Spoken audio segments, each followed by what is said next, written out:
¿Usted nos escucha perfectamente? Muy buenos días, un saludo a usted, un gusto compartir esta mañana este diálogo. Claro que sí. 8 de la mañana con 36 minutos, Lucía Jaramillo le saluda. Y como estábamos hablando, Homero, sobre esta ley que regula el uso legítimo de la fuerza, ayer fue aprobado con 104 votos y la votación se dio alrededor de las 7 de la noche con la presencia de 123 asambleístas. Luego de las reconsideraciones, la nueva ley tuvo el apoyo de 104 legisladores y la abstención de 19. Y como ya lo manifestaba, se espera que el presidente Guillermo Lasso se pronuncie en 30 días con respecto a esta ley, la vete o la apruebe. Le escuchamos, Homero Castaner, sobre este tema. ¿Cuál es su conclusión? Así como usted lo manifiesta, Lucía, 104 votos permitieron que este proyecto de ley todavía está en construcción, sea aprobado, ¿no? Saludamos nosotros como gobierno nacional la actuación de la Asamblea del día de ayer, que se haya sintonizado con una necesidad, no del gobierno, una necesidad del pueblo ecuatoriano para combatir este grave problema de inseguridad en el país, de delincuencia. Era necesaria una actualización de la normativa, de los protocolos, de los procedimientos de las instituciones encargadas de la seguridad del país, del tema de Policía Nacional, de Fuerzas Armadas y también del Cuerpo de Seguridad Penitenciario que controla los centros de rehabilitación social. Una ley importante, una ley que permitirá el uso progresivo de la fuerza, que los servidores policiales no estén supeditados, condicionados al uso de un arma de fuego cuando esté en peligro la vida de una persona, cuando haya peligro inminente de muerte o de lesiones graves, cuando haya fugas, cuando haya resistencia al actuar de la Policía Nacional. Y ahora, como usted lo menciona, esto irá para que el presidente de la República analice. Ha habido cambios, pienso yo, que no de fondo, sino de forma, en algunos textos, y esperemos que muy pronto esté en el registro oficial y se emite el reglamento para que sea ejecutada lo más pronto posible. Castaner, con este encuentro de seguridad que mantuvo el presidente de la República con los alcaldes, con los prefectos y gobernadores por tema de seguridad. Y es que después de 2 horas y media de reunión, pues el gobierno ha inclusive anunciado la compra de equipos para intentar frenar esta ola delictiva y anticipó nuevas citas. Pero sin embargo, Homero, yo creo que ya la gente quiere resultados, ya la gente quiere un plan de acción. Ya no quiere seguir esperando más, y es que prueba de ello es lo que estamos viviendo en las calles, no solo en Guayaquil, sino en todo el Ecuador. ¿Cuándo se espera ya que se aplique un plan inmediatamente en tema de seguridad por parte del gobierno? Usted inclusive en otros medios de comunicación hablaba de el monto que se va a invertir para reforzar el tema de seguridad, pero ¿cuándo ya vamos a ver los ecuatorianos un plan inmediato de acción en las calles? Lucía, lo estamos viendo, pero no estamos enfrentando a una delincuencia común. El 95% de las muertes violentas que se dan en el país tienen que ver con narcotráfico, con mafias, con delincuencia organizada. Mire, existe varios ámbitos, varias aristas en este tema, no solo la responsabilidad del gobierno, como usted lo menciona, como ente rector de la seguridad, sino quiénes más, por ejemplo, que los alcaldes, los prefectos en territorio, los que tienen el control del espacio público, los que activan las corporaciones, los consejos de seguridad en cada uno de los territorios para articular un trabajo conjunto, no solo de reacción, Lucía, frente a estos temas delincuenciales, sino también de prevención porque el narcotráfico va ligado con microtráfico, con pandillas, con uso de armas, con un movimiento económico ilícito para captar gente que permita que el tráfico de drogas funcione en el país. Mire, entre el 2021 y el 2022 se han incautado más de 300 toneladas de droga, algo nunca antes visto en la historia. Y por eso el gobierno nacional ha aplicado este plan de que tiene temas que no pueden ser hechos públicos, incluso la reunión con alcaldes, prefectos y gobernadores y funcionarios de gobierno fue a puertas cerradas, porque hay estrategias que tienen que ver incluso con la inteligencia de la Policía Nacional, de las Fuerzas Armadas, pero se va a invertir 1.200 millones de dólares, 1.200 millones de dólares para que la Policía Nacional tenga vehículos adecuados, armamento adecuado, la logística, inteligencia. Se van a incorporar 30,000 nuevos policías a las calles del país. Les comento que, por ejemplo, en gobiernos anteriores, al máximo que se ha llegado fue entre 15 a 17,000 policías en 4 años. Ahora se piensa duplicar esa cantidad para no tener ese déficit, ese faltante de policías en las calles. Pero repito, tiene que ir de la mano en un trabajo conjunto, porque esto es lo mismo que sucedió en la pandemia. Si no nos unimos todos los ecuatorianos, si no ponemos todo nuestro granito de arena, no vamos a ganar esta lucha contra la delincuencia y no vamos a permitir que el narcotráfico impere en el país. Minutos, estamos dialogando con Homero Casanier, viceministro de Gobierno. Sigue con más preguntas, Homero, mi compañero Ramiro Cepeda. Homero, ¿cómo le va? Ramiro Cepeda le saluda. Estamos claros que hay varios tipos de situaciones dentro de el estado crítico en la seguridad del país. Uno es el narcotráfico, otro es el lavado de dinero en forma de captaciones ilegales, otro es la delincuencia común, otro es el ajuste de cuentas, y cada uno de ellos tiene un tratamiento especial y diferente. El poner policías en las calles puede atender a unos 2 de estos estamentos, pero hay otro que se trabaja con una inteligencia muy particular y con unas decisiones muy puntuales. ¿A este último se está trabajando de esta manera? Así es, miren, una de las decisiones que tomó el presidente Guillermo Lasso es la división del Ministerio de Gobierno. El Ministerio de Gobierno, un ministerio muy grande que se encargaba de la gobernabilidad y de la seguridad. Ahora se creó el Ministerio del Interior, donde está el general Patricio Carrillo, un excelente ministro, una persona conocedora del tema que usted menciona, de inteligencia, excomandante de la Policía Nacional, y las acciones que se están tomando frente a estos temas, especialmente de delincuencia organizada, basan su trabajo en la inteligencia. Los golpes que se han dado, las incautaciones, los allanamientos, la desarticulación de bandas, justamente del trabajo de inteligencia, el poder identificar previamente qué es lo que se está planeando como ilícitos. Por eso se dan esos golpes. Eso es un trabajo, esos golpes a la delincuencia, eso es un trabajo previo, no es un trabajo reactivo, es un trabajo anterior.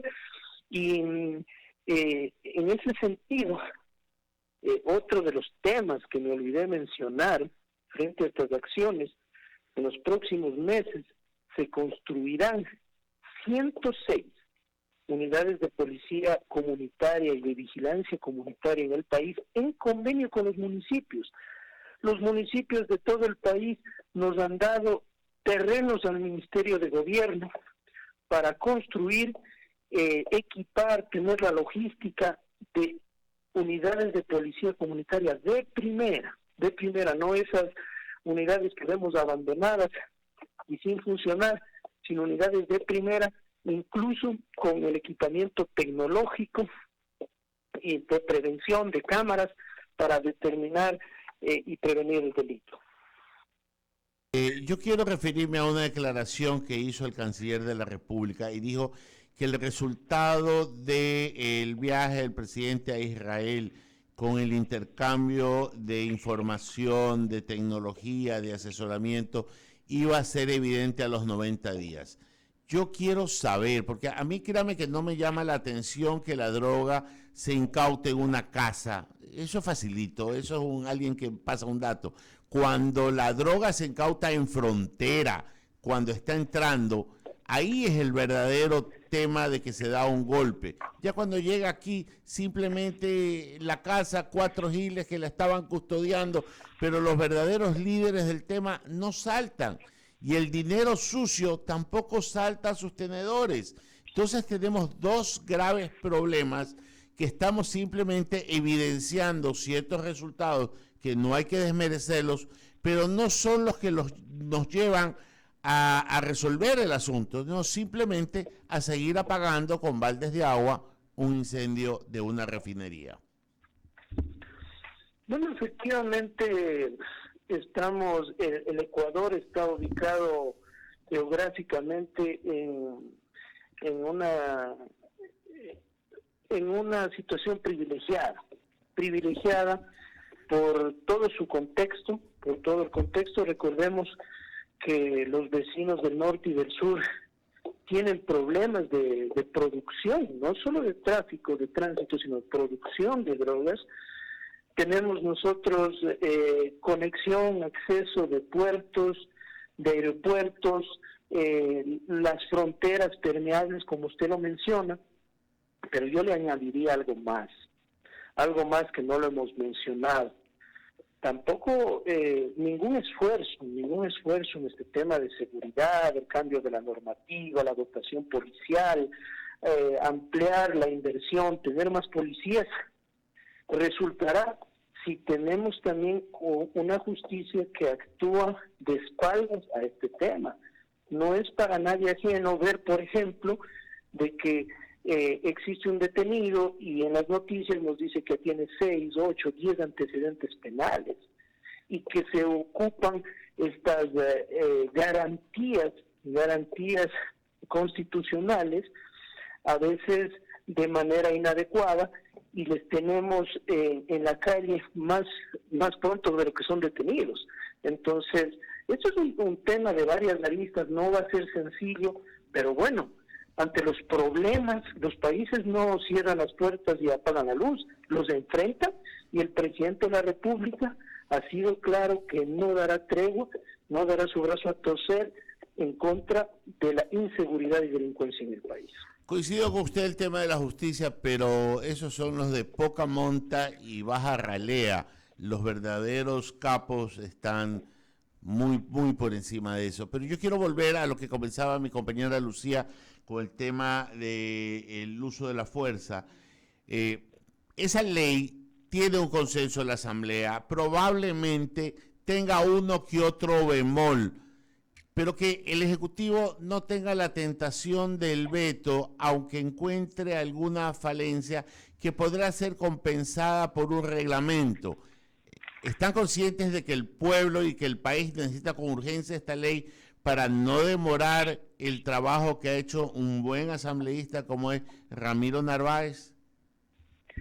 Mire, absolutamente de acuerdo. Se necesita urgentemente esta normativa. Es más, tengo que contarles que dentro de la ley pone plazos, por ejemplo, la actualización de manuales, de protocolos, de directrices en 120 días, capacitación y entrenamiento a la Policía y Fuerzas Armadas en 60 días, que se cree la escuela de guías penitenciarios en 60 días, los grupos de élite que no habían para controlar los centros de rehabilitación social, con plazo igualmente, y necesitamos lo más pronto posible, pero dentro de la construcción de una ley tenemos que entender que puede haber mejoras,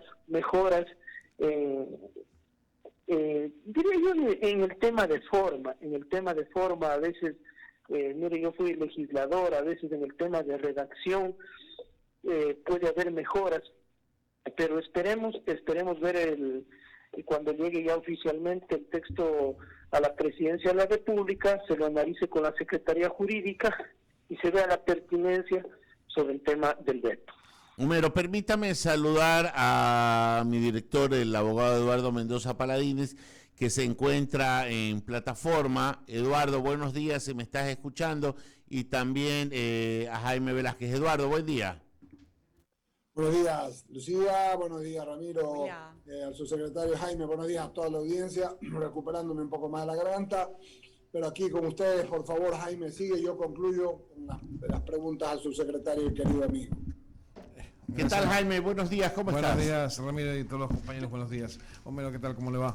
Bueno, finalmente se aprobó justamente la ley y pues obviamente vamos a ir... Lucía tenía algún comentario adicional, por favor, Lucía. Claro que sí, Homero, y es que justamente habíamos escuchado al ministro de Gobierno, Francisco Jiménez, que apenas llegue el presidente Guillermo Lasso, retorne de su viaje a los Estados Unidos, recordemos que él se fue por la Cumbre de las Américas, empezarán los diálogos en lo interno para materializar la propuesta que tuvo sobre el debate varias ocasiones sin éxito. Esto quiere decir el tema de un debate, de una consulta en tema de seguridad.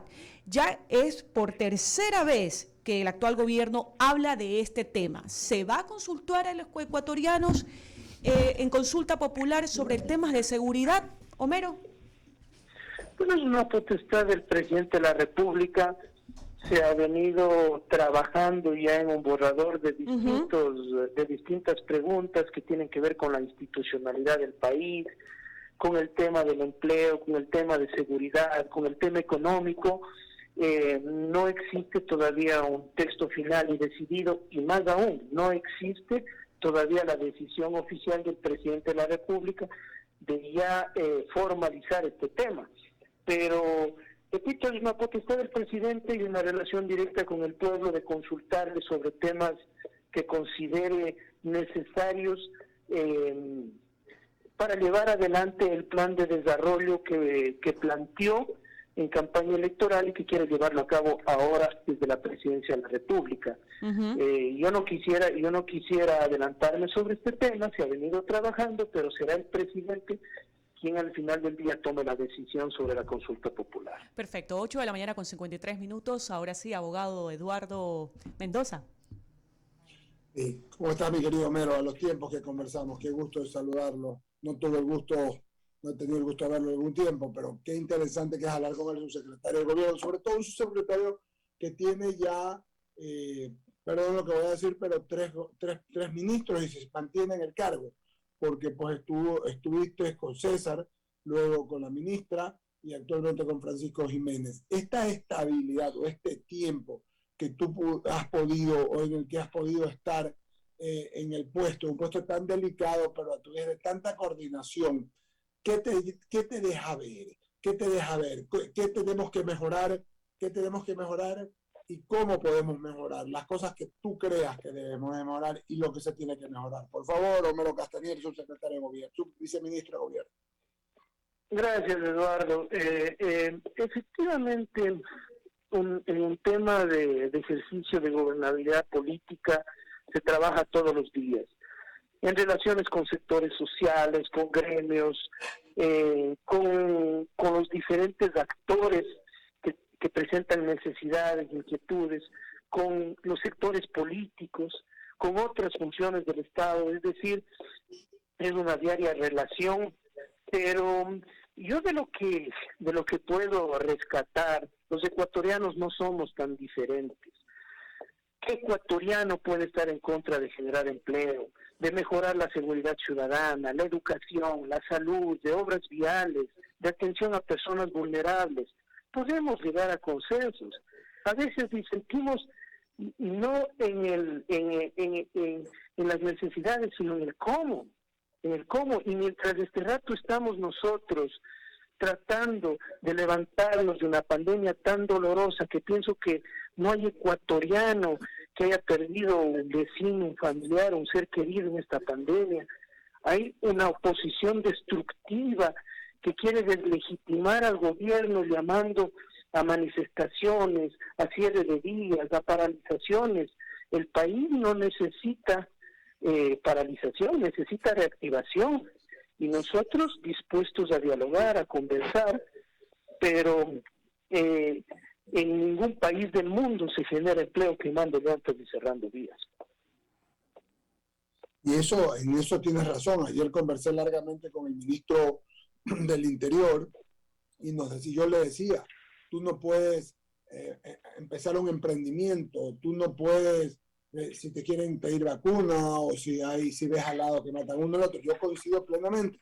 Tanto así que hace unas 20 días o 25 días les pasé a mis compañeros una encuesta de Click Report y luego vinieron otras más, en que por primera vez, Homero, como en 14 años, la preocupación de la gente no era el tema económico, el empleo, la estabilidad política o el autoritarismo. Había pasado el tema de la inseguridad personal y la delincuencia organizada a primer lugar.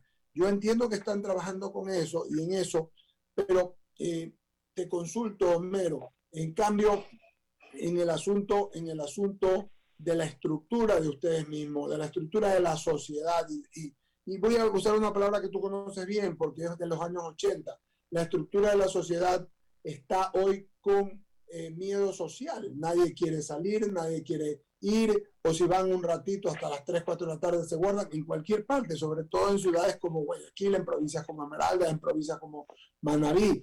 Entonces hay que darle un aliento y seguridad a la gente, ¿no? Yo veo cómo el presidente intenta, y el ministro y los ministros, las autoridades, vamos a poner más policía, vamos a poner más tecnología, pero mientras tanto esta batalla también se libra no solo en la cancha de la inseguridad, sino también en el tema de comunicación. O sea, hay dos guerras, la de comunicación, que comienzan a pasar, ¿sabes tú con qué conceptos?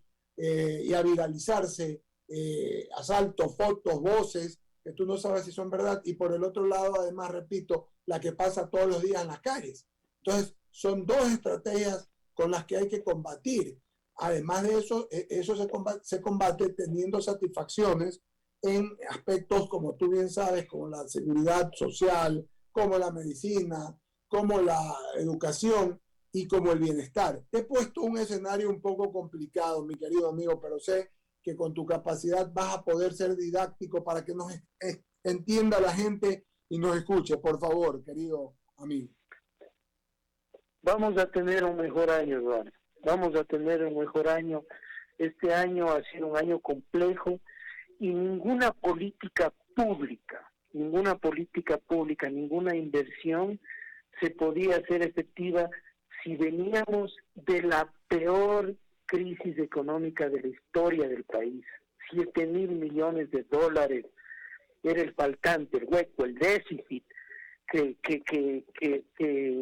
le faltaba al presupuesto general del Estado. Ahora, el haber dado los pasos adecuados, va a permitir que las políticas públicas, especialmente la prioridad 1 de Carondelet, de los ministerios, del gobierno nacional, en el tema de seguridad, tengan acciones efectivas. No va a ser de la noche a la mañana. Hay que ser responsables de lo que decimos. No va a ser de la noche a la mañana, pero hay que enfrentarlo, y enfrentarlo sin dar tregua. No podemos dar el brazo a torcer, y por eso el presidente de la República ha pedido apoyo de los otros niveles de gobierno, de alcaldías, de prefecturas. En los viajes internacionales se van a venir estas inversiones con dotación de primera para la Policía Nacional para combatir el delito, la delincuencia organizada, especialmente en provincias en donde realmente la situación está complicada. Entendemos y nos solidarizamos con el tema de Esmeraldas, de Manabí, de Los Ríos, de la zona 8, de Guayas, de Santa Elena, pero esto hay que enfrentarlo, y hay que enfrentarlo juntos. No podemos dejar que el Ecuador deje de ser un país de paz. Los ecuatorianos siempre nos caracterizamos por ser pacíficos, trabajadores, y ahora no podemos dejar que el miedo, dejar que impere el terror en el país. Tenemos que luchar, y luchar juntos porque esta batalla la ganamos todos, Eduardo. Ya, en el mismo camino, mi querido Homero, yo coincido que no es una lucha de la policía ni de los militares, es una lucha de la sociedad, pero también estructuralmente tienes que poner allí a otros elementos, por ejemplo, la justicia. La justicia se nos va quedando, se demora, lo que te decía de la guerra de comunicación, o sea, hay diferentes elementos. También te hablaba hace un momento, mi querido Homero, de la sociedad tiene que, no me gusta usar el elemento empoderarse, no, tiene que apropiarse del discurso de querer, bueno, vamos a mejorar. También hay algunas cositas que le faltan o que fallan, porque nosotros vemos al lado izquierdo y derecho, vemos algunos que no sabemos de dónde, pero por eso hablaba de la sociedad, de dónde, pero que aparentan y aparecen con algunas cosas que no son, ¿no? Y bueno, y esto. Y veo un problema, Ramiro, Jaime, y para ti también, Homero, que después de la pandemia, muchos se escondieron y era una forma de hacer sus negocios, perdóname la redundancia, en negocios públicos, en el CERCOP, vendiendo cosas al Estado, y eso significó en muchos lados, eso significó también que por allá se fueron las cosas, como se ha cerrado la llave en eso, y no lo ve la gente, porque el problema es que no lo ve la gente, ¿qué es lo que ve? La realidad que faltan medicinas, la realidad que faltan, pero como lo que pasa en otras provincias. Entonces, es una integralidad, pero mientras nosotros hacemos este diagnóstico, la gente tiene días duros, mi querido Homero, mi querido subsecretario, la gente tiene días complicados, la gente tiene miedo social, que es lo que yo decía, y pocas posibilidades económicas. Por decirte algo más que sí se puede hacer, que la ANT puede hacer, que es entregar las placas de todos los carros. Javier Segarra se ha matado hace 3-4 meses diciendo, porque de esta manera tú puedes determinar de quién es ese carro, de dónde son, de quiénes son, para determinar, ¿y cómo tiene 10 carros este? Bueno, ¿y por qué este carro sale aquí y no es de acá? Entonces podríamos hacer un camino y podríamos ayudar. Es solamente, Homero, yo entiendo que el presidente y ustedes están complicados de que ordenen, exijan. Solo con el tema de las placas, mira lo que averiguaron, que habían 110,000 carros puestos, ¿ya? Y también pueden determinar, ayudar a los municipios en este sentido, pero viene del ATM, de lo alto, Homero, y esta es una sugerencia para ti, y luego, pues sí, Jaime y Javier Segarra. Bueno, la recibimos con absoluto afecto. Yo considero de que todos queremos mejores días en el país, Eduardo. Mañana estamos convocados al directorio de la Agencia Nacional de Tránsito por delegación del ministro Francisco Jiménez. Yo estoy en ese directorio y se van a venir noticias importantes sobre el tema y acciones en el tema de movilidad y control de tránsito dirigido al tema de seguridad. Esperemos, no quiero adelantarme porque somos un cuerpo colegiado que tiene que tomar decisión sobre esos planteamientos, pero esas decisiones van a abonar para el control de la seguridad en las vías del país. Javier Segarra, Jaime Velázquez, por favor. Gracias, Eduardo, y un saludo cordial a Javier y a Homero. Finalmente, realmente lo que he estado escuchando es que van a tomarse medidas en la movilidad, y me parece muy bien en el tema de seguridad. Alguna vez se planteó inclusive que aquellas personas que estaban como agentes de tránsito, armarlos con armas no letales para poder reaccionar y ser parte de la fuerza pública para justamente combatir la inseguridad. ¿Esto se está pensando, Homero? Cada una de las fuerzas de control de orden público, de tránsito, el tema también de prevención de los bomberos, por ejemplo, tiene sus competencias, y justamente hay otro tema que en nuestra ley de uso progresivo de la fuerza se habla del tema de la acción conjunta, de las diferentes fuerzas del orden. Es importante, por ejemplo, los municipios, por ejemplo, del país, algunos municipios que tienen la competencia del tránsito hacen el control de vidrios polarizados, del tema de vehículos sin placas, del tema de motocicletas irregulares. Y claro, allí si no se hace una acción conjunta y un agente de tránsito, por ejemplo, determina que un vehículo sospechoso, ¿sí? Están dando sin placas, están dando con vidrios polarizados, y eso no comunica a la policía, no hacen una acción conjunta, no es efectivo. Se tiene que hacer una acción conjunta justamente para combatir estos mecanismos que se ocupan de movilidad para cometer los ilícitos, ¿no? Nosotros hemos visto, y es claro de que, por ejemplo, las motocicletas son usadas en su gran mayoría para cometer sicariatos, y hay que hacer un control exhaustivo, especial y minucioso, y allí es donde entra la articulación y la responsabilidad de los municipios del país. Correcto, Mero, sí, justamente, es que le planteo esto porque alguna vez, en algún momento en la vida, se dio que justamente se hablaba de este tema y hay una fuerza pública que está desarmada ante la delincuencia, y estos son los agentes de tránsito. Es decir, ellos al momento de que se dé no un accidente, sino una sospecha de alguien, va a perder tiempo en comunicar, o si no es un operativo en conjunto, pues obviamente van a tener problemas. Creo que es lo adecuado pensar en un momento dado que esta fuerza pública, tanto como los agentes de tránsito como los guardias privados, deberían unirse a esta fuerza global para hacer los operativos necesarios y que la ciudad esté resguardada. Es una consideración simplemente para que lo tenga en cuenta, Mero. Y le doy paso a Javier, que tiene más preguntas para usted. Adelante.